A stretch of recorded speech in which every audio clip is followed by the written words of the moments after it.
Welcome to DW's Business Special. I'm Kate Ferguson in Berlin.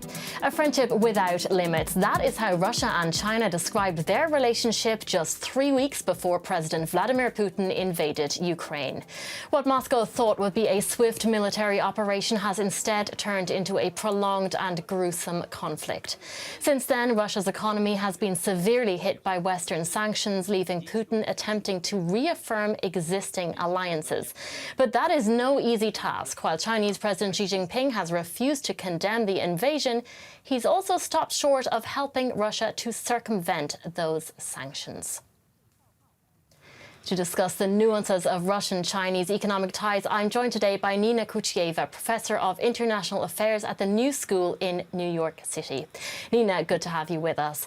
I want to begin by looking at these two leaders, Xi Jinping and Vladimir Putin, two strong men who have been in power for many, many years, neither appearing willing to give it up anytime soon. How would you characterize their relationship?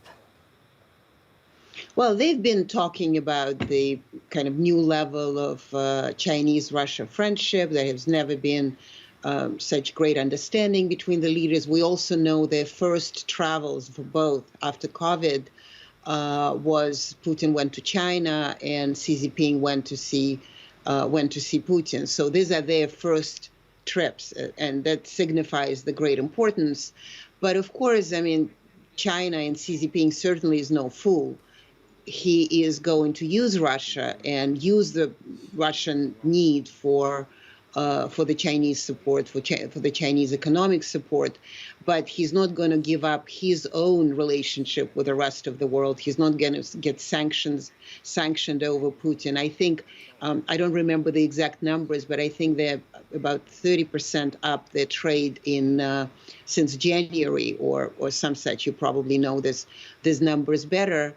But nonetheless, for example, a lot of Chinese firms quietly, without all this brouhaha that the Western firms created when leaving Russia after sanctions were imposed, they're just quietly leaving Russia. So Xi Jinping is not really stepping up. He's stepping up in his own interest, but not in the interests of Russia and not in the way I think Vladimir Putin thought he would before February 24th, the day of the invasion.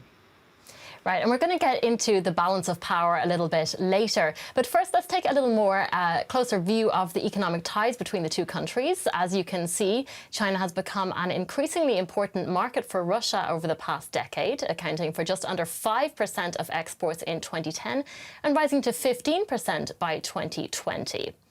And the volume of trade between the two countries has risen especially significantly this year, up more than 30% since January. The increase has been especially steep since the war in Ukraine. When it comes to goods traded, Russia's main exports to China include coal, gas, oil and wheat. Going the other way, China mainly sells Russia electronics, machinery and textiles. So clearly there are trade interests on both sides, but many would argue that this isn't an even relationship. Here's how Jean-Pierre Cabestan, Emeritus Professor at Hong Kong Baptist University, characterizes it. I think one of China's obsessions is to prevent China from evolving like the Soviet Union of the past. I think that's Xi Jinping's obsession. That's why he has strengthened the party leadership at the top of the country. And he has strengthened also ideological work and fighting against any kind of liberal idea within China and outside of China. At the same time, from a strategic point of view, I think China cannot weaken its quasi-alliance with Putin, with Russia. China doesn't have many friends around the world, and Putin is one of those most trustworthy friends and partners. Nina, what do you make of that? Is that really how China views Russia? I think so. I think, they really need each other in many ways. And I remember there were particularly vivid footage of Putin visiting China for the Olympics in February, right before the invasion began. It was just, I study body language of autocratic leaders. I find it incredibly interesting. It tells us a lot of things. And it was almost like Putin was standing there basically saying, I love you, and Xi Jinping's like, I know.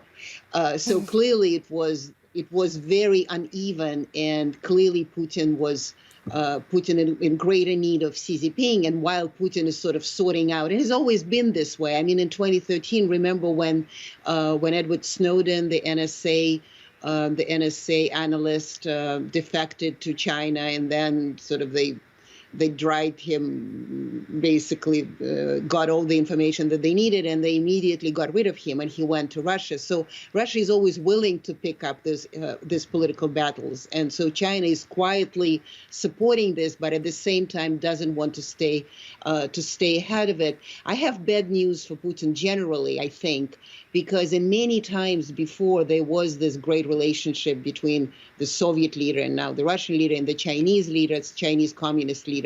And it always ended up in a great disappointment. And I really don't see how this time it's not going to be the same, because the expectations of either side is much greater than the other side can provide. And ultimately, they will start sniping, they will start biting, and it will collapse as a partnership. That's my view.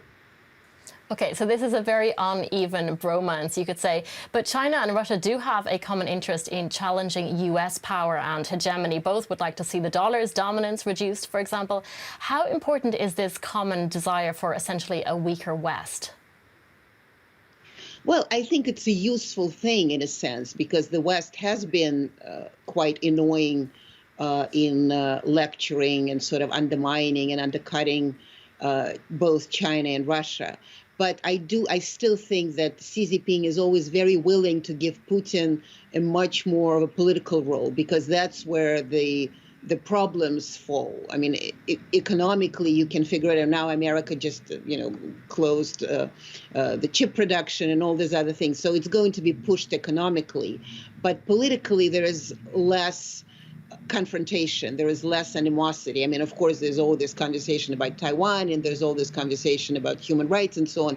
But politically, Russia is a much greater irritant for the United States. And I think Xi Jinping would love to have it. But yes, they do want to cut down the West to size and to show that they're not running the world. And that has been, in fact, very prominent in the rhetoric of both countries, and that's why Xi Jinping, with all the talk of sovereignty, still suggests that Putin has perhaps some right to fight with the West, although once this Xi Jinping wants this conflict resolved peacefully. So for now, it is an uneven bromance, but now they do need each other, and they do need each other because separately they have no chance with the West.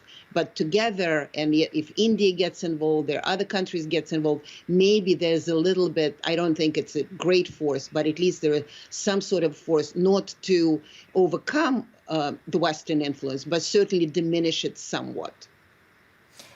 Let's look more closely at the war in Ukraine. Things have not gone the way Russia had expected, and we have in fact seen a strengthening in the transatlantic alliance, which had suffered under Donald Trump. Give us a sense of how both possible outcomes, either Russian victory or defeat, would shape China's attitude towards Moscow. Well, that's a billion, trillion-dollar question. We don't know.